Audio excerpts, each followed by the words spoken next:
सभी को नमस्कार। स्वागत है आप सभी का आपके अपने परिवार ट्यूब हिंदी पर। आशा करता हूं आपका स्वास्थ्य अच्छा होगा और पढ़ाई अनवरत रूप से जारी चल रही होगी। अब हम देखेंगे एक लंबे समय से जिस टॉपिक का इंतजार था, उसका नाम है संधि। कई महत्वपूर्ण परीक्षाओं में संधि, चाहे आपका लिखा हो या ना लिखा हो, अगर हिंदी सिलेबस है वहां पे तो मान के चलिए संधि में से प्रश्न आना तय होता है। तो आज हम देखेंगे संधि। ठीक है, टॉपिक है आज का संधि।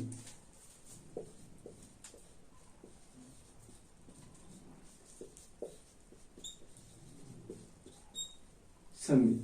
अब मैंने संधि को दो तरीके से लिखा, एक मैंने अनुस्वार का प्रयोग किया और एक मैंने पंचवाक्षर वर्ण का प्रयोग किया, नासिक व्यंजन का प्रयोग किया। अब प्रचलन में दोनों ही रूप हैं, तो अब हम देखेंगे प्रचलन में आए कैसे, और आए हैं तो सही कौन सा है और गलत कौन सा है। तो हम देखते हैं कि संधि किस किस के योग से मिलकर बना है। तो संधि बना है आपका सम धन धी के योग से। अगर संधि को देखा जाए तो सम धन धी के योग से संधि का निर्माण हुआ है। अब संधि होती कहां पे, पहले हमको इस चीज को देख लेना चाहिए कि कभी भी संधि देखना है तो हमको ये होता है, मान के चलिए प्रथम पद धन दूसरा पद। जब संधि बनती है तो प्रथम पद के अंतिम वर्ण में और दूसरे पद के प्रथम वर्ण में जब इनका योग होता है और योग से होने पर जो विकार उत्पन्न होता है, क्या होता है, विकार, या विकार बोल दो या बोल सकते हैं हम इसको परिवर्तन। जब प्रथम पद का अंतिम वर्ण और द्वितीय पद का प्रथम वर्ण जब आपस में योग करते हैं, मिलते हैं, या मेल कह सकते हैं इस चीज को, होता है, तो उससे जो परिवर्तन होता है वही क्या कहलाता है, हमारा संधि कहलाता है। अब सम, प्रथम पद इसमें क्या है सम, और दूसरा पद क्या है धी। तो अब मुझको किसकी आवश्यकता चाहिए, मुझको प्रथम पद के अंतिम वर्ण की आवश्यकता चाहिए। तो अंतिम वर्ण प्राप्त करने के लिए इसका मैंने शाब्दिक विच्छेद कर लिया। तो मैंने क्या लिख दिया, स धन म, हल चिन्ह सहित। ठीक है, अब ध, अब इसको भी मैंने हल चिन्ह सहित अलग करके ई को मैंने अपना स्वर बाहर निकाल दिया। तो अब संधि कहां पे होगी, प्रथम पद के अंतिम वर्ण में और द्वितीय पद के प्रथम वर्ण में। यहां पे संधि का निर्माण होता है हमेशा, हम यही देखेंगे। तो अब क्या होगा, हम एक व्यंजन संधि में एक नियम पढ़ते हैं। कौन सा, व्यंजन संधि का एक नियम है। व्यंजन संधि में हम एक नियम पढ़ते हैं, और नियम क्या है वो, यदि प्रथम पद का अंतिम वर्ण मा हो और वो भी हल चिन्ह सहित, और दूसरा पद हमेशा वर्गीय व्यंजन होना चाहिए। कौन सा होना चाहिए, वर्गीय व्यंजन। वर्गीय व्यंजन बोल दो या बोल सकते हैं हम स्पर्श व्यंजन। स्पर्श व्यंजन। देखिए, जिन लोगों ने अगर हमारा पहला वीडियो नहीं देखा है, पहली वाली वीडियो जो वर्ड विचार से संबंधित है, वो राइट कॉर्नर में आई बटन पे जाके क्लिक करके वहां से प्लेलिस्ट को प्राप्त कर सकते हैं और पहले वाली वीडियो को देख सकते हैं। प्रयास करूंगा मैं, ये भी समझ में आएगा, लेकिन जब भी समय मिल जाए तो उनको देख लेना एक बार समय से निकाल के। अब हम देखते हैं, जब हमारे प्रथम पद का अंतिम पद क्या है, चिन्ह सहित हल सहित है हमारा क्या, मां, और जो द्वितीय पद का प्रथम वर्ग क्या है आपका, वर्गीय व्यंजन, और जो त वर्ग का हमारा एक क्या है, चौथा वर्ग है आपका। कौन सा वर्ग है, चौथा वर्ग।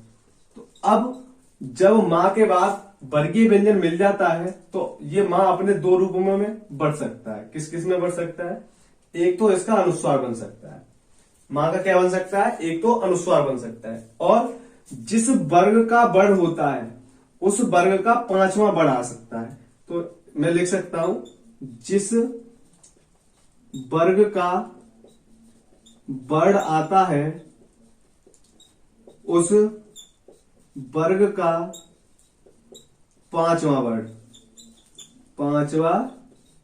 वर्ण, अर्थात अब ये क्या है, धा किस वर्ग का है, ता वर्ग का। अब ता वर्ग का पांचवा वर्ण क्या है आपका, न, लेकिन ये हलचिन्ह सहित है तो हम इससे भी क्या लिखेंगे, इसे भी हम हलचिन्ह सहित ही लिखेंगे। तो अब यहां से क्या निष्कर्ष निकल रहा है, हम देखते हैं क्या बन जाएगा। तो ये आपका क्या है, स। अब इस मां का क्या हो सकता है, एक तो अनुस्वार बन सकता है, एक न, और वो भी हलचिन्ह सहित। तो मैंने क्या लिखा, एक तो अनुस्वार बन सकता है और क्या बन सकता है आपका, न। ठीक है, इसे हलचिन्ह सहित मैंने लिख दिया। पीछे क्या बन रहा है आपका, ध हलचिन्ह सहित, और आपका क्या चल रहा है, ई।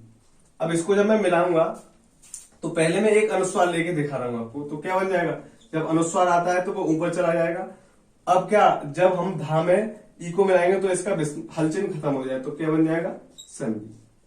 तो एक रूप तो मेरा ये बन गया, लेकिन जब मैं अनुस्वार का प्रयोग नहीं करता हूं, हल चिन्ह वाले का प्रयोग करता हूं पंचम वर्ड का, तो क्या बनेगा, ये ले लिया मैंने स। अब ये खड़ी पाई का वर्ड है लेकिन आधा वर्ड है, तो इसका खड़ी पाई हट जाती है, तो आ जाएगा ये वाला चिन्ह। अब धा को मैंने स्वर सहित क्या कर दिया, पूरा लिख दिया। तो संधि को दोनों ही तरीके से लिखा जा सकता है, संधियों के दोनों ही रूप सही है, कोई गलत नहीं है, ठीक है। हम अनुस्वार करके भी प्रयोग में ला सकते हैं और नाक वर्ड का भी प्रयोग कर सकते हैं। मैं एक बार और रिपीट कर दूं, थोड़ा समझ में आ जाए। यदि हमारा प्रथम पद का अंतिम वर्ण मां हो और वो भी हलचिन्ह सहित हो, और उसके जो दूसरा वर्ण आएगा सामने वाला वर्ण, वो हमेशा स्पर्श व्यंजन होना चाहिए। अब जिस वर्ग का स्पर्श व्यंजन होता है उसी वर्ग के 5वें वर्ण में ये आपका परिवर्तित हो जाता है। तो ये आपका ध था, तो ये ता वर्ग का था, तो इसका 5वां वर्ग क्या होता है, न। तो इसका या तो अनुस्वार भी बन सकता है और आपका ना भी बन सकता है। इस प्रकार हमने संधि के दोनों तरीके देख लिए। अब देखेंगे हम संधि की परिभाषा को देखेंगे, इसके अर्थ देखेंगे। तो अभी मैंने क्या देखा था, संधि था हमारा, संधि होती कहां पे, ये मान के चलिए प्रथम वर्ड, प्रथम पद, और ये क्या है इसका दूसरा पद, इसको मैंने नाम दे दिया दूसरा पद। तो इसका अंतिम वर्ड चाहिए प्रथम पद का, और दूसरे पद का प्रथम वर्ड चाहिए। तो संधि यहीं पे होती है, और जो विकार होगा वही क्या कहलाएगा, आपका संधि कहलाएगा। तो संधि की परिभाषा कैसे बनती है कि दो वर्णों के योग से, दो वर्णों के योग से होने वाला विकार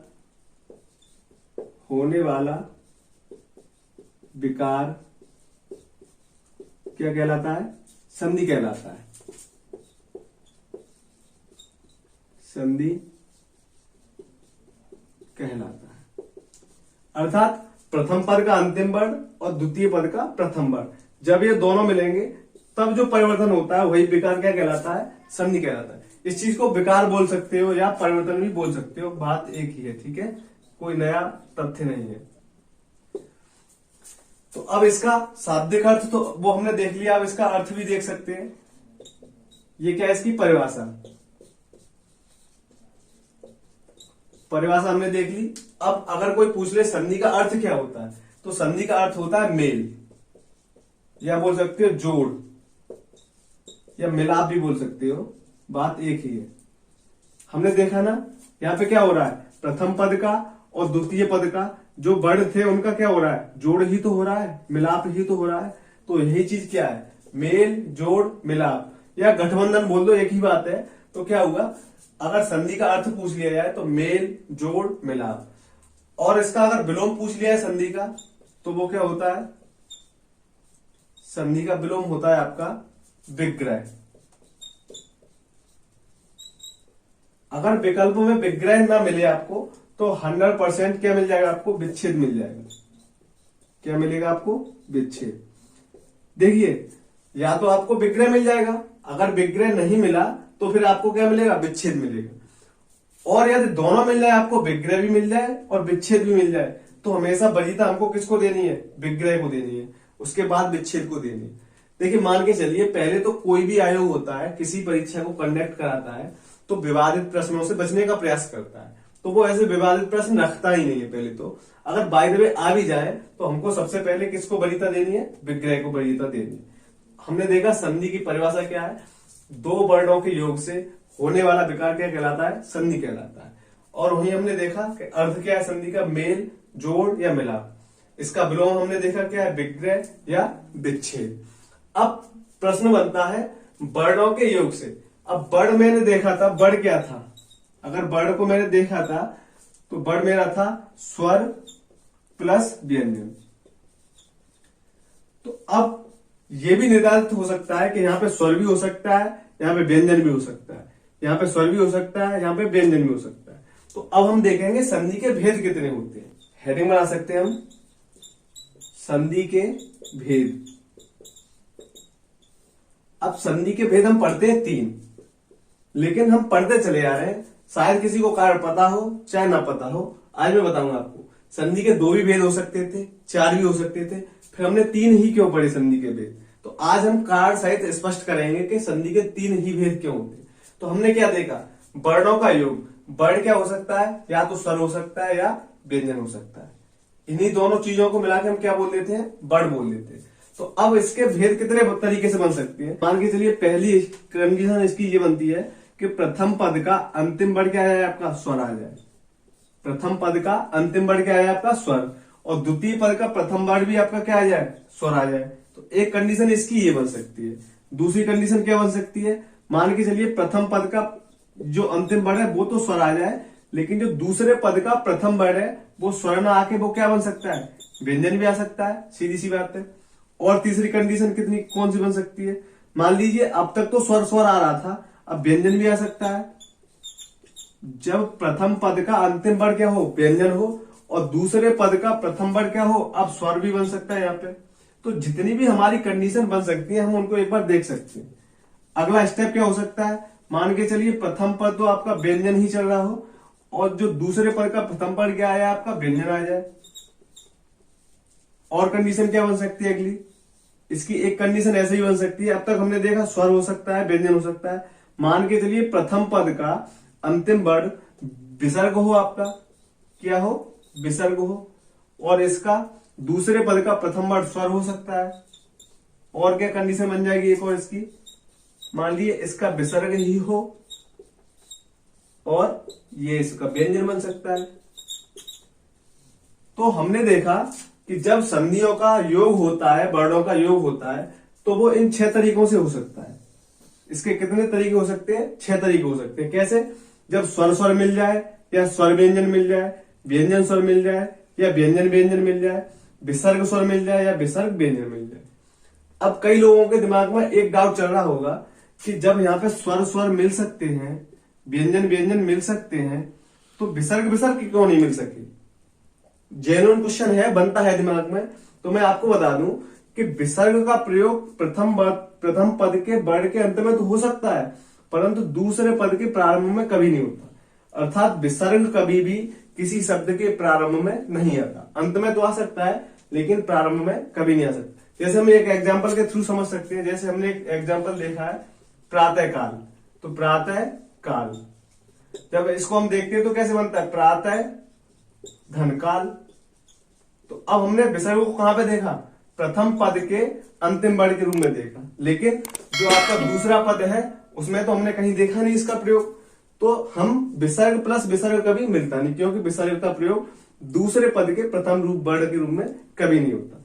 तो अब हमने देखा कि स्वर प्लस स्वर मिलता है, उसको हम किस नाम से जानते हैं, उसको हम जानते हैं स्वर संधि के नाम से। किस नाम से जानते हैं, स्वर संधि के नाम से। जब स्वर और स्वर का मेल होता है तब वो होता है आपका स्वर संधि। तो एक भाग इसका ये हो जाएगा। दूसरा भाग क्या हो जाएगा इसका, जब स्वर व्यंजन मिल जाए, चाहे व्यंजन स्वर मिल जाए, चाहे व्यंजन व्यंजन मिल जाए, जब ये 3 कंडीशन होती हैं तो इसका आता है आपका व्यंजन संधि। क्या नाम आता है, व्यंजन संधि।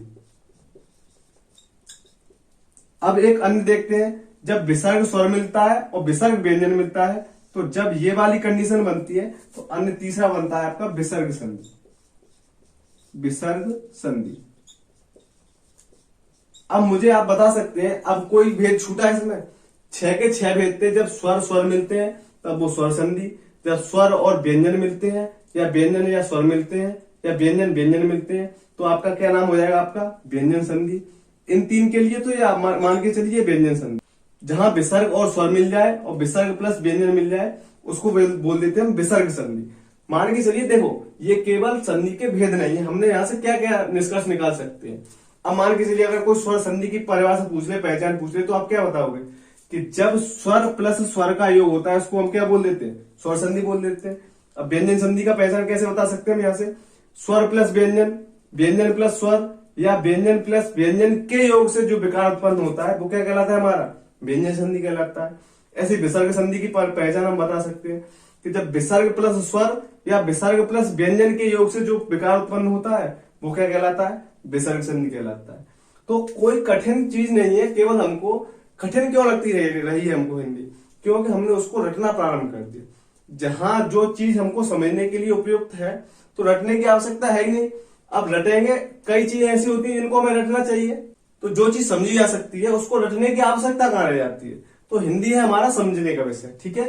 तो मैं बताऊंगा जहां रटने की आवश्यकता होगी, मैं खुद प्रेफर करूंगा आपको कि यहाँ पे ये चीजें याद रखनी ही होगी, क्योंकि उसमें केवल याद ही रखना होता है। अब संधि को पढ़ते समय संधि में कुछ शब्दावलियों का प्रयोग होता है, या हम नियम भी बोल सकते हैं। जो कुछ नियम है उनको हमें आना चाहिए। जैसे कुछ शब्द है, जैसे मान के चलिए आदेश। आदेश क्या होता है? एक शब्द पढ़ेंगे हम आगम, एक पढ़ेंगे लोप, और एक पढ़ेंगे प्रकृतिभाव। जैसे मान के चलिए मैं यहाँ पे बता देता हूं। जैसे पहले स्थान पे हम पढ़ेंगे आदेश, एक पढ़ेंगे हम आगम, और एक पढ़ेंगे हम लोप, और अंतिम पढ़ेंगे हम प्रकृतिभाव। तो बारी बारी से देखेंगे आगम क्या होता है, आदेश क्या होता है, लोप क्या होता है, और प्रकृतिभाव क्या होता है। क्योंकि जब मैं संधियों को आपको पढ़ाऊंगा तो मैं कहीं आदेश बोलूंगा, आगम बोलूंगा, लोप भी बोल सकता हूं, प्रकृतिभाव भी बोल सकता हूं। तो मुझे तो पता है कि ये आगम क्या होता है, आदेश क्या होता है, लेकिन जब हम जीरो लेवल से पढ़ ही रहे हैं, शून्य से पढ़ ही रहे हैं, तो इन शब्दों को हमको आना चाहिए, जिससे आपके जो कॉन्सेप्ट है वो क्लियर बने रहेंगे। तो देखते हैं हम आदेश क्या होता है। जैसे मैं एक एग्जाम्पल के थ्रू बताऊंगा। देखो एग्जाम्पल, संधि के किसी भी टॉपिक को आप पढ़ते रहे, एक साहित्य में बनता है आपका कि उदाहरण से नियम की ओर कौन सी विधि होती है, वो हमारी आगमन विधि होती है। और नियम से अगर किसी को उदाहरण बताया जाता है तो वो हमारा क्या होता है, वो निगमन विधि होती है। तो हिंदी में अगर मैं समझता हूं आगमन विधि ज्यादा अच्छी है, प्रयुक्त मानी जाती है, तो मैं उसी से आपको समझाने का प्रयास करता हूं, उदाहरण से नियम की ओर। पहले मैं आपको एक उदाहरण दूंगा, उसके बाद आपको उसका नियम समझाऊंगा। तो मान के चलिए इसका एक उदाहरण मैं बता रहा हूं। जैसे हिम धन आलय, ये क्या है, हिम धन आलय। अब संधि को हमको समझने से पहले एक चीज हमको याद रखना चाहिए। जब हम संधि देखते हैं तो प्रथम पद और द्वितीय पद दोनों के अर्थ आने चाहिए। यदि इनमें से किसी का भी अर्थ नहीं आ रहा है तो आप मान के चलें कि वहां पे संधि नहीं है। संधि को सबसे पहले माना कब जाता है कि हिम का प्रथम पद का भी कोई अर्थ होगा और आपका द्वितीय पद का भी अर्थ होगा। तो हिम का अर्थ यहाँ पे क्या है, यहाँ पे हिम का अर्थ है बर्फ के रूप में, ठीक है। और आलय माने क्या होता है, घर। तो बर्फ, हिम माने बर्फ, आलय माने घर। जब हम इसको मिलाते हैं तो बनता है क्या, हिमालय। तो हिमालय को हम क्या बोल देते हैं, बर्फ का घर बोल देते हैं। तो जब समान अर्थ आते हैं निकल के, चाहे तो हम पूरा हिमालय लिख लें उसका भी समान अर्थ आएगा, और जब हम अलग अलग कर लेते हैं तब भी अगर जोड़ा जाए तब भी उसका वही सेम अर्थ आता है। तो अब हम इसको देखते हैं। मान के चलिए अगर मैंने यहां से मैंने क्या किया, हिम, यहां से मैंने क्या निकाला, आ निकाल लिया, क्योंकि मुझे क्या है, मुझे प्रथम पद का अंतिम वर्ड चाहिए होता है। तो अंतिम वर्ड क्या है इसका, आ।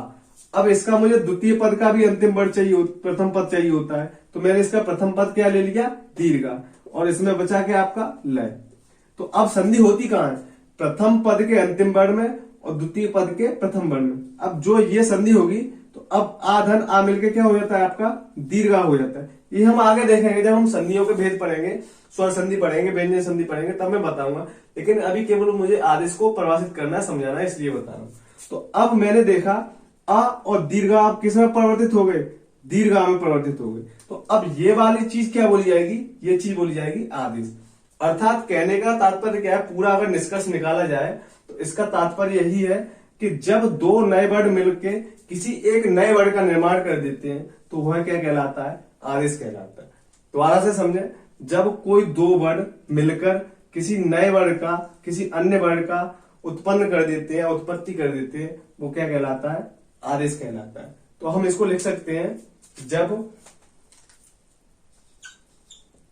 जब दो वर्ड मिलकर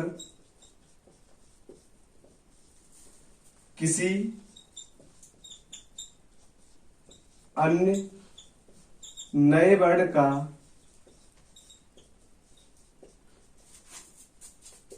जन्म कर देते हैं, आदेश कहलाता है। आदेश कहलाता है। देखिए, किताबी भाषा पे अगर आप फोकस करेंगे तो हर एक भाषा की हर एक पहचान अलग हो सकती है, लेकिन हमको पहचान नहीं याद रखनी है, लिखने के लिए थोड़ी नहीं आएगा। हमको केवल ये चीज देखनी है कि अगर हमने देख लिया कि इसको हम सीधे तरीके से समझ सकते हैं, तो ये नहीं है कि जो किताब में लिखा हुआ है हमको वही याद करना है। हम अपनी दृष्टि से सुविधाजनक आसान कर सकते हैं कि जब दो वर्ड मिले एक नया वर्ड आ गया, यही प्रक्रिया क्या कहलाई, आदेश कहलाई। अब दूसरा देखते हैं हम, आगम क्या होता है। जैसे मान लो दूसरा क्या है आपका, आगम। अब जैसे यहाँ पे दो वर्ड मिले थे, तब एक तीसरे वर्ड का निर्माण हुआ था। यहाँ पे क्या होता है, कोई वर्ड मिलेगा भी नहीं और सीधा एक नया वर्ड आ जाता है, वो क्या हो जाता है आपका, आगम। जैसे इसका उदाहरण मैं आपको बताऊं, जैसे एक उदाहरण है आपका वे धन छेद। व्यंजन संधि का एक उदाहरण है, वो आगे हम बताएंगे क्या होता है।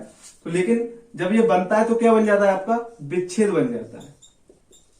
तो इसमें च वर्ड का क्या हुआ, इसमें च वर्ड का आगम हो गया, क्योंकि यहाँ पे वि और धन छेद है। यहाँ पे क्या आ गया, ये च वर्ड अलग से आ गया, तो यहाँ पे च वर्ड का आगम आ जाता है। तो हम इसको लिख सकते हैं कि जब कोई एक नया वर्ड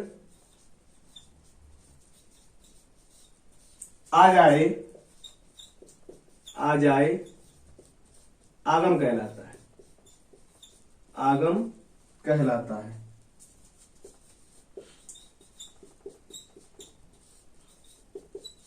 तो हमने दो शब्दों को पढ़ लिया, आदेश क्या होता है, आगम क्या होता है। थोड़ा थोड़ा अंतर है, कोई ज्यादा दिक्कत आएगी नहीं, मेरे हिसाब से समझ में आ जाएगा।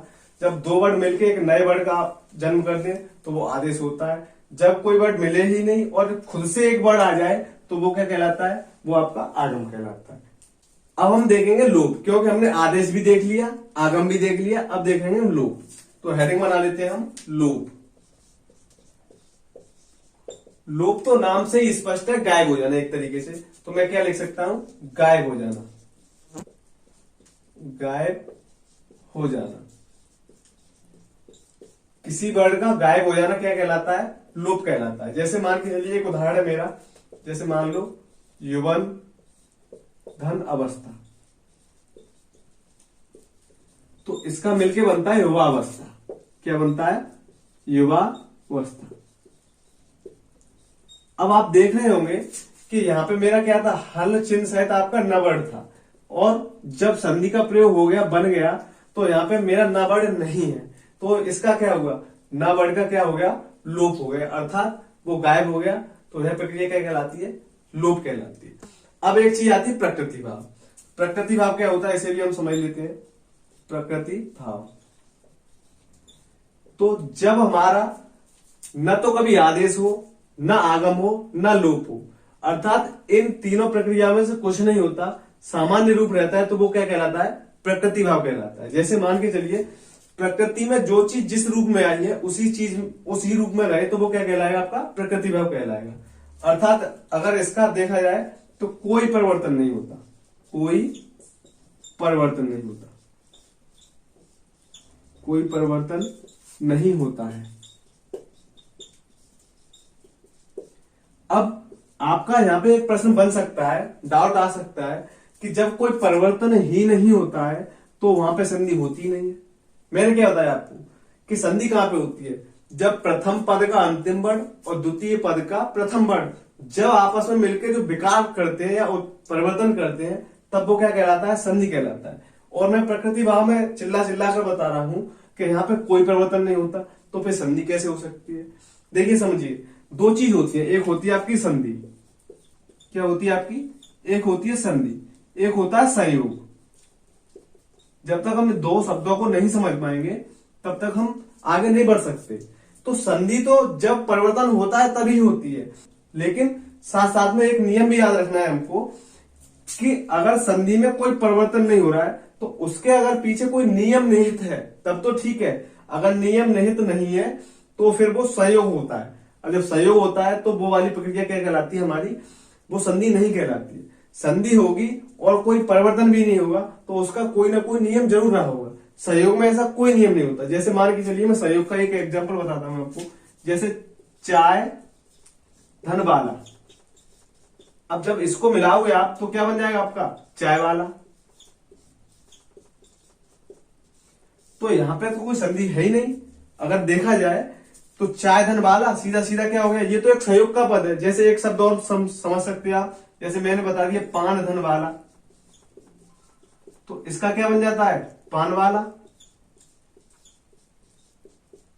तो ये भी आपका क्या है, एक संयोग का पद है। अब हम देखते हैं संधि। मान के चलिए प्रकृति भाव है और उसमें परिवर्तन भी नहीं होगा, फिर भी वो संधि मानी जाएगी। इसका एक एग्जांपल समझते हैं। जैसे मान के चलिए, जैसे मैंने अभी एक एग्जांपल समझाया था, प्रातःकाल। तो प्रातःकाल दो शब्दों से मिलकर बना है, प्रातः और काल। तो जब इसको मिलाते हैं, हम संधि करते हैं इसकी, तो क्या बनता है, वो प्रातःकाल ही बन जाता है, प्रातःकाल।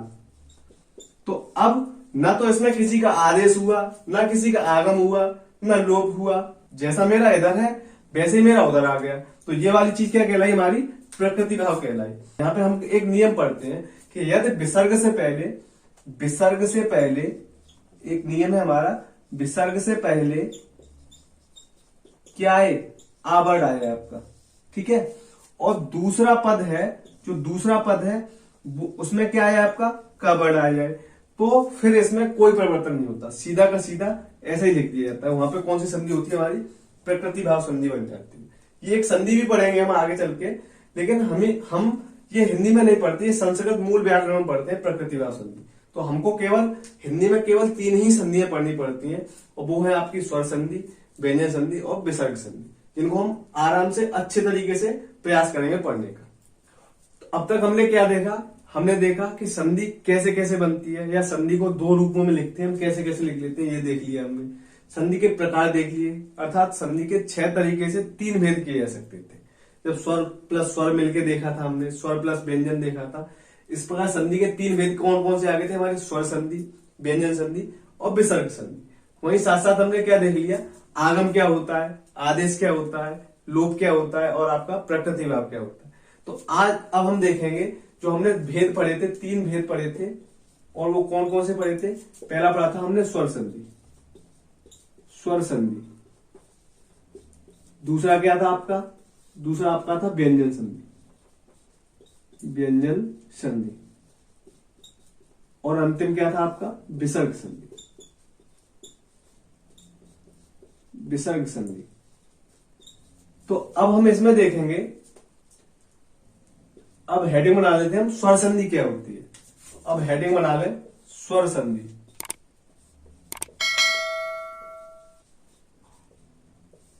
स्वर संधि। अब स्वर संधि को देखा जाए तो मैंने क्या बताया था, जब स्वर प्लस स्वर, अर्थात प्रथम पद का अंतिम वर्ण स्वर हो और अंतिम पद का प्रथम वर्ण स्वर हो, तो जब स्वर प्लस स्वर का मेल होता है तो वो वाली संधि क्या कहलाती है, हमारी स्वर संधि कहलाती है। तो इसकी पहचान मैं लिख सकता हूं, इसकी पहचान क्या बन जाएगी, जब स्वर और स्वर के मिलने से, जब स्वर और स्वर के मिलने से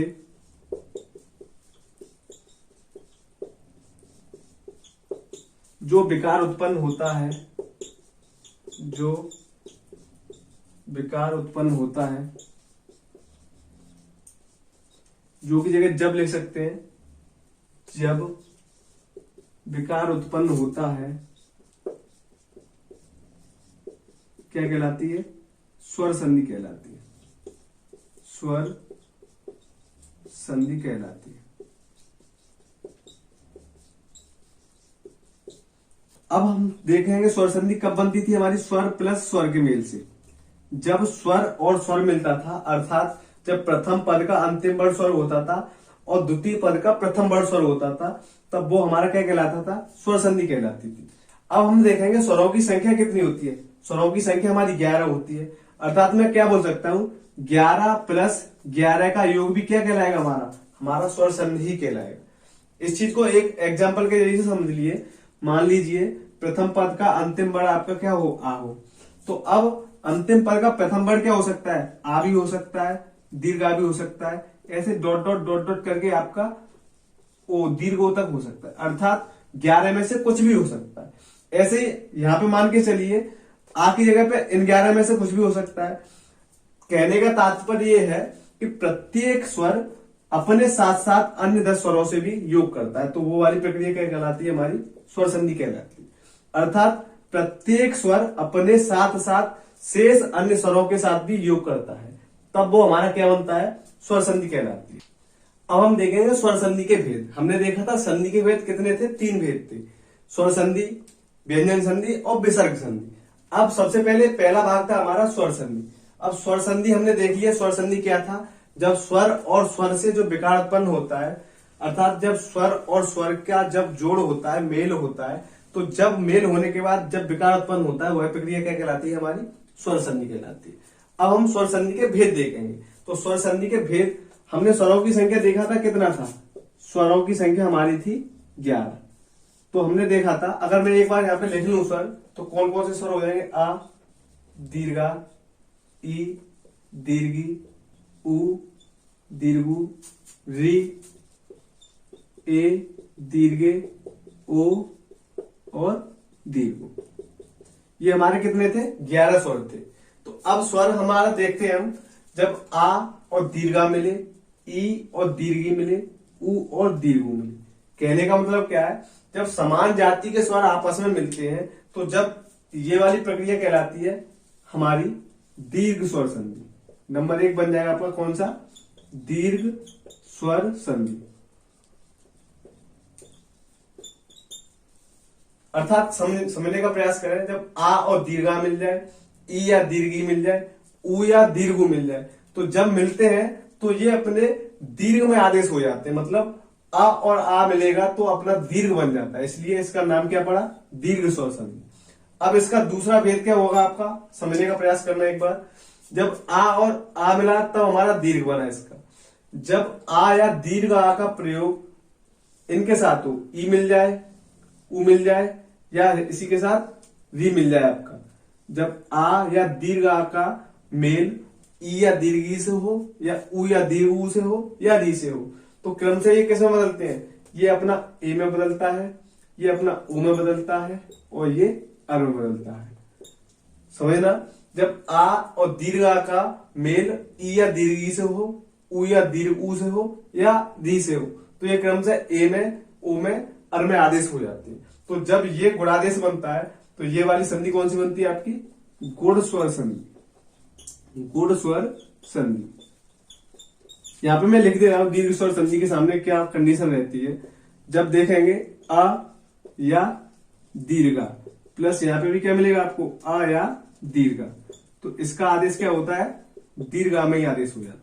या क्या कंडीशन बन सकती है? ई या दीर्घी मिल जाएगा आपको, प्लस ई या दीर्घी मिलेगी। मतलब समान जाति के स्वर ही मिलेंगे, तो वहां पे भी क्या होता है? दीर्घी में आदेश हो जाता है। या एक और क्या बन सकता है? उ मिल जाएगा, या दीर्घु मिल जाए, प्लस उ या दीर्घु मिल जाए, तो ये भी आपका किस में होता है? दीर्घु में आदेश हो जाता है। तो ये वाली प्रक्रिया क्या कहलाती है? हमारी दीर्घ स्वर संधि। अब गुण स्वर संधि के लिए हमने क्या देखा? जब आ या दीर्घ आ के बाद क्या मिल जाए? ई या दीर्घी मिल जाए, ठीक है, या फिर आ या दीर्घ आ के बाद उ या दीर्घु मिल जाए, या आ या दीर्घ आ के बाद क्या मिल जाए आपका? री मिल जाए। तो क्रम से ये किस में चेंज होते हैं? इसका ए आदेश होता है, इसका ओ आदेश होता है, इसका अर आदेश होता है। अर्थात हमने देखा कोई भी स्वर होता है 11 + 11 के ही साथ योग कराना होता है हमको। तो हमने पहले क्या देखा? आ का साथ करा दिया, तो यहाँ पे 2 कंप्लीट ये पूरे के पूरे हो गए। अब आ को हम शेष अन्य स्वरों के साथ योग कराएंगे, तब हम देखते हैं कितने भेद बन सकते हैं। तो मैंने अब आ या दीर्घ आ का किससे मेल कराया?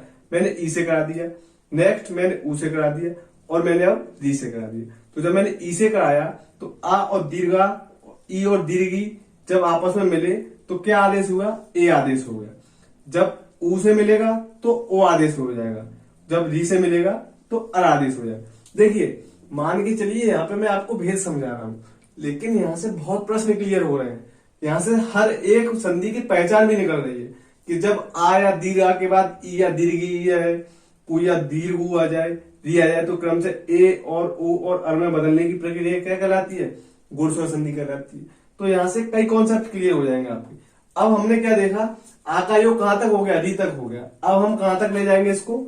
ए और दीर्घ तक ले जाएंगे, ठीक है। तो अब नंबर 3 नंबर आ जाएगा इसका। यदि 3 नंबर में क्या आता है आपका? आता है वृद्धि स्वर संधि। वृद्धि स्वर संधि, इसको भी समझ लेते हैं हम कैसे बनता है वृद्धि स्वर संधि।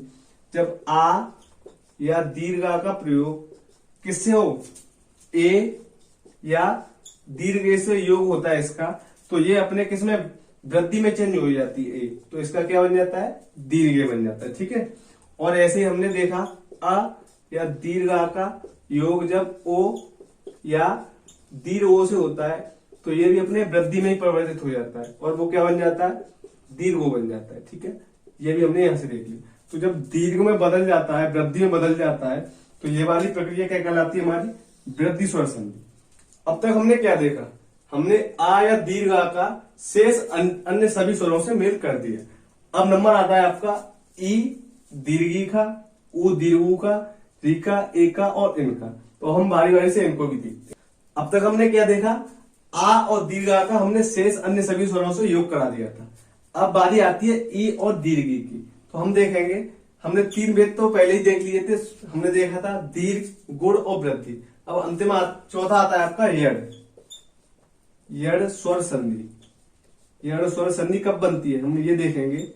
यड़ स्वर संधि बनती है जब आपकी ई या दीर्घ ई का योग, अब मान के चलिए सभी स्वर कितने थे, सभी स्वर हमारे 11 थे, तो 11 में से जब हमने ई और दीर्घ ई को खुद से मिलाया था तब तो हमारा दीर्घ स्वर संधि बना था। मतलब जब समान जाति के स्वर मिलते हैं तो दीर्घ स्वर संधि बनती है। अब 2 तो मैंने वहां से काट दिए, तो अब कितने बचे, जब ई और दीर्घ ई का शेष असमान स्वरों से योग होता है तो यहां पे लिख दूंगा अन्य असमान स्वर, असमान स्वर, अर्थात कितने रह जाएंगे, 9। तो जब इनका प्रयोग होता है तो ई अपने किस में बदल जाती है, य में परिवर्तित हो जाती है, और जो असमान स्वर होता है उसकी क्या आ जाती है, मात्रा आ जाती है। तो एक प्रक्रिया तो ये हो गई। हमने देखा, हमने आ और दीर्घ आ का भी प्रयोग देख लिया 11 वर्णों के साथ, हमने ई और दीर्घ ई का भी हमने रूप देख लिया 11 वर्णों के साथ। अब किसका नंबर आता है, अब आएगा आपका ऊ और दीर्घ ऊ का। तो मैंने यहाँ पे लिखा ऊ या दीर्घ ऊ। सेम कंडीशन जैसे यहाँ पे ई के साथ अप्लाई होती है, ऐसे ही यहाँ पे होती है। जब ऊ और दीर्घ ऊ का, जब हमने ऊ और दीर्घ ऊ से ही योग किया तो उसका क्या दीर्घ बनता था, तो वो दीर्घ स्वर संधि कहलाई। अब हम यहाँ क्या करेंगे, अन्य स्वरों के साथ करेंगे इसका, अन्य स्वर। अन्य स्वर कितने हैं, 9। तो यहाँ ऊ और दीर्घ ऊ का क्या हो जाता है, वह परिवर्तित हो जाता है, और जो भी स्वर आएगा उसकी क्या आएगी, आपकी मात्रा आ जाएगी। अब हमने देखा ऊ का भी हो गया। अब नंबर किसका आ जाएगा, आपका री का। तो अब हम देखेंगे री, री और री का अब देखेंगे। री इसमें क्योंकि चूंकि इसमें री दीर्घ होती नहीं है तो री का कितने स्वर रह जाएंगे, री के साथ 10 स्वर रह जाएंगे। तो शेष अन्य स्वर, अन्य स्वर, तो अन्य स्वर कितने रह जाएंगे इसमें, 10। तो अब री किसमें परिवर्तित होती है, र में परिवर्तित हो जाती है। ठीक है, और इसकी क्या आ जाती है, मात्रा। तो ये वाली पूरी की पूरी प्रक्रिया क्या कहलाती है, यड़ स्वर संधि कहलाती है। दोबारा से समझ लें, जब ई या दीर्घी खुद के समान स्वर के साथ मिलती है तो वो हमारी दीर्घ स्वर संधि कहलाती थी। लेकिन यहाँ पे जब अन्य असमान स्वर मिलेगा तो उसके साथ जब ई और दीर्घ ई का योग होता है तो ये अपने य में आदेश हो जाता है और इसकी सामने आने वाले स्वर की क्या आ जाती है, उस पर मात्रा आ जाती है। अब ऐसे ही हम जब ये देखेंगे, अब ई भी हमारे सभी 11 स्वरों से मेल कर लिया, तो अब ऊ का नंबर आएगा। तो ऊ जब ऊ से दीर्घ ऊ से मिलता है, अर्थात ऊ या दीर्घ ऊ अपने सामने ऊ या दीर्घ ऊ से ही मिलता है, तो वो भी दीर्घ स्वर संधि में गिनता था। लेकिन यहाँ पे हम क्या देखेंगे, अन्य स्वर। तो ऊ या दीर्घ ऊ किस में आदेश हो जाता है, वह में आदेश हो जाता है, और जो स्वर होता है उसकी क्या आ जाती है, मात्रा आ जाती है। ऐसे ही अब हम री को सभी स्वरों से मिलाएंगे, तो री प्लस शेष अन्य स्वर, शेष में कितने रह जाएंगे, 10 स्वर। तो री अपने र में आदेश हो जाती है और इसकी क्या आ जाती है, शेष स्वर की क्या आ जाती है, मात्रा। ये पूरी प्रोसेस क्या कहलाती है, यड़ स्वर संधि कहलाती है। अब अंतिम क्या रह गया आपका, 5वां रह गया आपका अयाद संधि। अयाद संधि। अब अयाद संधि में क्या होता है, समझ ले इस बात को हम। अयाद संधि में हमने क्या देखा, आ का हमने और दीर्घा का हमने सभी स्वरों के साथ मेल कर दिया। ऐसे हमने ई का भी कर दिया, ऊ का भी कर दिया, री का भी कर दिया। अब नंबर किसका आएगा, ए दीर्घे ओ और दीर्घ। मान के चलिए जब ए या दीर्घे के बाद कोई भी स्वर आ जाए, कोई भी स्वर, अब यहाँ पे असमान वाली बात नहीं हो रही है, चाहे ए या दीर्घ के बाद खुद ही चाहे ए या दीर्घ आ जाए तब भी कोई फर्क नहीं पड़ने वाला। तो अब ए किस में परिवर्तित हो जाती है, ए हो जाती है आपकी अय में, आय, दीर्घ किस में हो जाती है, आय में, और इसकी क्या आ जाती है आपकी मात्रा आ जाती है। समझना, ए का हमने आय कैसे कर लिया, प्रश्न ये भी बनता है ना कि हमने कैसे कर लिया आय। तो हम देखेंगे ए का निर्माण किस किस से हुआ था। ए का निर्माण हुआ था अ धन ई के योग से। हमने क्या देखा, अ धन ई के योग से क्या बनता है, ए बनता है। तो मान के चलिए ई जब हमने अभी देखा था एड़ संधि में, यदि ई के बाद कोई भी स्वर आ जाए, अगर मैं अब ए की जगह में क्या लिख दूं, अ धन ई भी लिख सकता हूं। तो अगर मैं इसको एक और स्टेप आगे लिखना चाहूं तो क्या लिख सकता हूं, अ धन ई प्लस कोई भी स्वर। अब ये आ जाए मान के चलिए, तो ई के बाद जब कोई भी स्वर आता है, ई के बाद जब स्वर आता है तो ई किस में परिवर्तित होती थी, य में परिवर्तित होती थी, और इसकी क्या मान लग जाती थी, इसकी मात्रा लग जाती थी। यही कंडीशन थी। आगे क्या चल रहा है इसका, आय। तो अब इसको मैं मिला दूंगा तो क्या बन जाएगा, आय। जब हमारी लघु ए थी हमारी, तो हमारा आय बन रहा था। जब मैंने इस पे मात्रा लगा दी तो इस पे भी मात्रा लगा दूंगा। तो जब हमारी लघु ए होती है तो वो ए में, आय में परिवर्तित होती है, और दीर्घ ए होती है वो किस में परिवर्तित होती है, आय में परिवर्तित होती है। इसी प्रकार यहां पर हम ये भी देख सकते हैं कि अब ओ और दीर्घ ओ का योग किसी भी स्वर से होता है, किसी भी स्वर से हो, तो अब ये किस में परिवर्तित होता है, ये हो जाता है आपके अब में, और दीर्घ ओ परिवर्तित होता है आपका आव में। ये वाली प्रक्रिया यहाँ पे भी हम देख सकते हैं। और जो भी स्वर आता है उसकी क्या आ जाती है, इस पे मात्रा आ जाती है। जैसे ओ का निर्माण कैसे कैसे हुआ था, अ धन उ के योग से किसका निर्माण हुआ था, ओ का निर्माण। और उसके सामने कोई भी स्वर आ जाए, कोई भी स्वर आ जाए तो क्या होता था, उ उसमें किस में परिवर्तित होता था, व में, और आगे क्या चल रहा है आपका आ। तो ये टोटल क्या हो जाता था, अब हो जाता था। तो यही प्रक्रिया मैंने बताई है कि ओ के बाद किसी भी स्वर का योग होता है तो ओ किस में आदेश हो जाता है, अब में आदेश हो जाता है। चूंकि ये छोटा ओ है तो हमने अब लगाया। जब हमारा दीर्घ हो जाता है तो इस पर हम क्या कर देते हैं, इसका भी हम दीर्घ कर देते हैं। आपका क्या हो जाता है, दीर्घ हो जाता है।